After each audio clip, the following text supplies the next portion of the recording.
Ooh, ooh, ooh.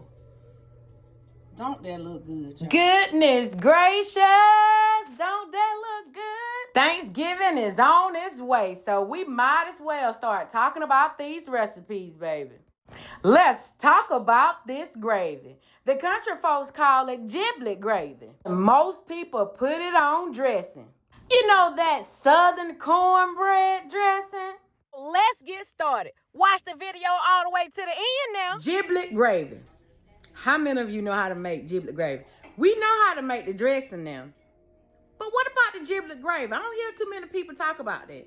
That's that country stuff. I want y'all to watch how I prepare giblet gravy. Y'all stay tuned. These are eggs from our Brian's Backyard Boogie Butt Hut. I have boiled and chopped them up. Now, let me just say, I am not a professional, but I am a professional at taking care of my family. This giblet gravy is made with simple ingredients. Of course, you can add and do what you need to do with it, but this is my simple recipe that I was taught by my mama. If you've been tuning in with us for a while, y'all know I like to boil my own chicken. I like to make my own chicken broth. But now I will use chicken broth out the store too now. Look at that girl trying to dance. After I boil my chicken with some seasonings, onions, celery, salt, pepper, garlic, I take the meat off of the bone. Once I take the meat off the bone, I do shred it a little bit to pull it apart so it won't be in big chunks. Y'all know that bag that be in a turkey that have like the liver and the giblets or whatever? I'm gonna call it the giblet bag. Well, I boil that too with my chicken. And I take those and I cut them up. I cut them in about 1/4 inch pieces. Not too big, but not too small either. To me, this gives this gravy the authentic look and flavor from where it all began. If you don't have this giblet bag, you don't have to put it in there. It just so happened that I had it. But I'm pretty sure you can buy it from the store. And voila, there you go. Oh, I dropped one. There you go. That's the size that I cut those giblets. This is a view of my shredded chicken. Ooh, don't that look good, y'all. Now it's time to get down to cooking this giblet gravy. Who's ready? Me. All right. I used most of my broth. So I had to add some more water, but I want some more flavor. So when I took that chicken off the bone, I'm going to put those bones back in here and let them boil for a little bit. So I can get some more of that chicken flavor out of here to make some more broth. Now, you don't have to make your own broth. Just buy it out the store if you want to. And I'm going to add a big chunk of onion because I'm going to take the bone and the onions back out. See?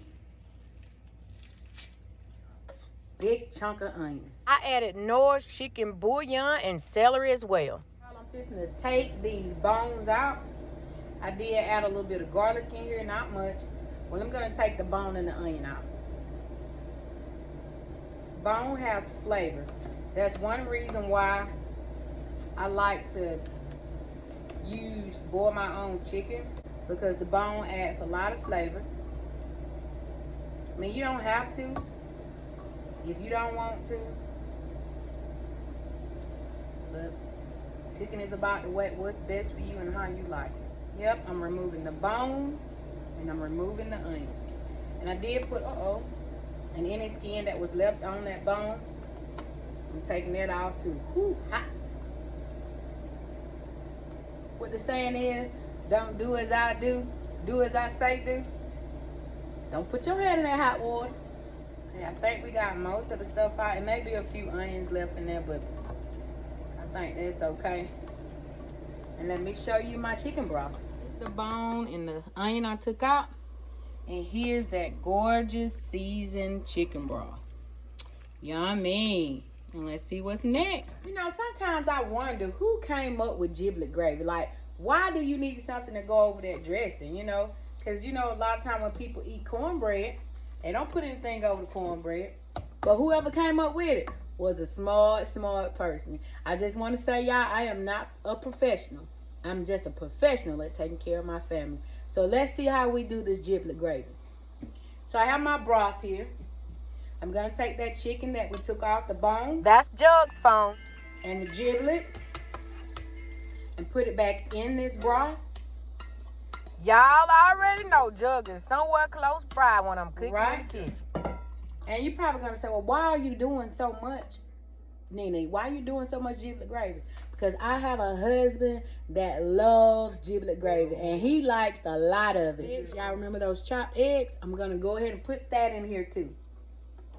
Ooh, looks delicious already. This is very simple and easy. Y'all know I do simple and easy ingredients, but the taste is so amazing. Right, and it's not boiling yet, but I'm going to show y'all how this looks. Look, if you've ever made it, you know we're almost there. We just got to season it a little bit. Yummy. So when you pick up some of that giblet gravy, you're going to have a lot of chicken and stuff to go with it too. For this giblet gravy, you have to have some thickening. What I use is what I've always been taught to use. Some flour. So I'm going to make a flour water concoction, and that is going to thicken this gravy up. See how easy this is? It's super easy. I'm putting a lot in here. It may not take this because I have a lot of liquid, but I just want to get my liquid together. I want to get my concoction together. And I do want a thick consistency. Just added water in here. I guess I could have used some of this broth if I wanted to, but that hot broth would make it thicker, quicker than what I'd like.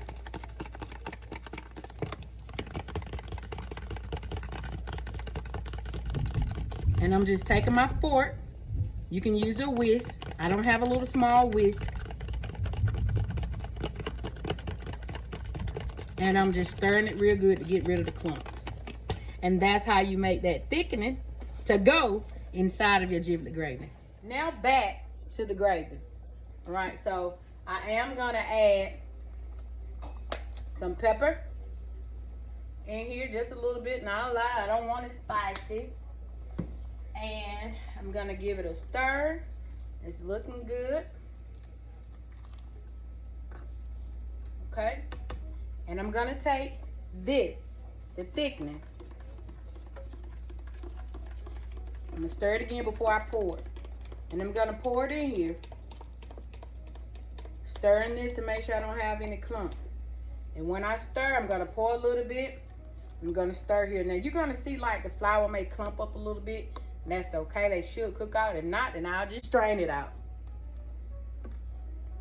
We're gonna do a little bit at each time, and you'll see what I mean in just a second. I turned my stove down a little lower because the higher it is, the more easy for that flour to clump up. I can tell that I need more of this concoction. Add a little at a time, and I'm stirring because I do not want it to clump. I'm gonna let y'all look at this.